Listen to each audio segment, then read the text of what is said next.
ఈ నా స్నేహితుడు ఈ మధ్యకాలంలో అక్కడే ఉత్తమ సెటిల్ అయ్యాడు. పనిగట్టుకి నా యూనివర్సిటీ చూడాలంటాను. ఆ కొలంబియా యూనివర్సిటీ ముందు డాక్టర్ బిఆర్ అంబేద్కర్ గారి నిలువెత్తు విగ్రహం అక్కడ రాయబడిందట. ఆ విగ్రహం కింద రాయబడిందట, కొలంబియా యూనివర్సిటీ స్థాపించిన నాటి నుండి నేటి వరకు కూడా ఇంత మెరిటోరియస్ విద్యార్థి ఈ యూనివర్సిటీలో చదవలేదు. ఇది only one student who got very high marks the university అని అక్కడ మెన్షన్ చేయబడిందట. అది చూసి నా ఒళ్ళు పులకించిపోయింది. పైగా 3 సంవత్సరాల పిహెచ్డి కాలాన్ని మనవాళ్ళు 4 సంవత్సరాలు 5 సంవత్సరాలు కూడా పూర్తి చేసుకుంటారు. 1.5 year లోనే ఆయన పిహెచ్డి పూర్తి చేయడం జరిగింది. అర్థశాస్త్రం 1.5 సంవత్సరంలోనే థీసిస్ సబ్మిట్ చేయడం జరిగింది.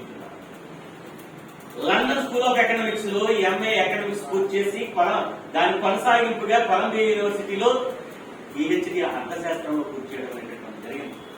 ఆయన థీసిస్ ని సబ్మిట్ చేసినటువంటి సందర్భం ఒక చారిత్రాత్మకమైనటువంటి సందర్భం. ఆయన థీసిస్ లో అప్పుడున్నటువంటి పౌండ్స్ గాని డాలర్స్ గాని భారత రూపాయి గాని ఈ ద్రవ్యం అనేటటువంటిది అంతర్జాతీయ మార్గంగా ఎట్లా ఉండాలనేటటువంటిది ఆయన థీసిస్ యొక్క ప్రధాన విషయం. అందువల్లనే ఈ ప్రపంచంలో 2008-2009 ఆర్థిక మాంద్యం వచ్చినప్పుడు ఈ ఆర్థిక మాంద్యాన్ని గట్టెక్కాలంటే ఏం చేయాలనేటటువంటిది చాలా మంది నోబెల్ బహుమతి గ్రహీత అమర్త్య సేన్తో సహా ఆలోచింపజేసినటువంటి ఇద్దరు వ్యక్తులు ఈ ప్రపంచాన్ని గుర్తొచ్చినటువంటి అయినా. మొదటి వాడి కార్ల్ మార్క్స్, రెండవ doctor B R Ambedkar. Karl Marx పెట్టుబడిని చదవడం ద్వారా ఆర్థిక మాంద్యాన్ని ఎలా అధిగమించాలనేటటువంటిది ఆ రోజు ఆర్థిక నిపుణులు అందరూ కూడా అధ్యయనం చేసి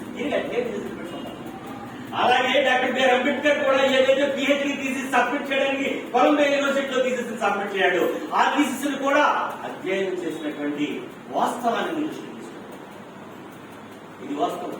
చాలా మంది ఈ దేశంలో అన్సంగ్ స్టోరీస్ అనేది అవి బయటికి రానివ్వకుండా అలా కప్పిపుచ్చేసినటువంటి సందర్భాలు.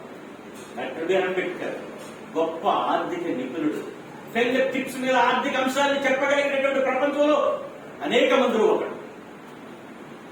ఆయన రాసినటువంటి చిన్న ప్రతి కారణంగా the problem of rupee and it's solutions అనేటటువంటి చిన్న ప్రతి కారణంగా 1935 సంవత్సరంలో బ్రిటిష్ వాళ్ళు అప్పుడు మనం పరిపాలిస్తున్నప్పుడు రిజర్వ్ బ్యాంక్ ఆఫ్ ఇండియాని స్థాపించడం అనేటువంటి జరిగింది.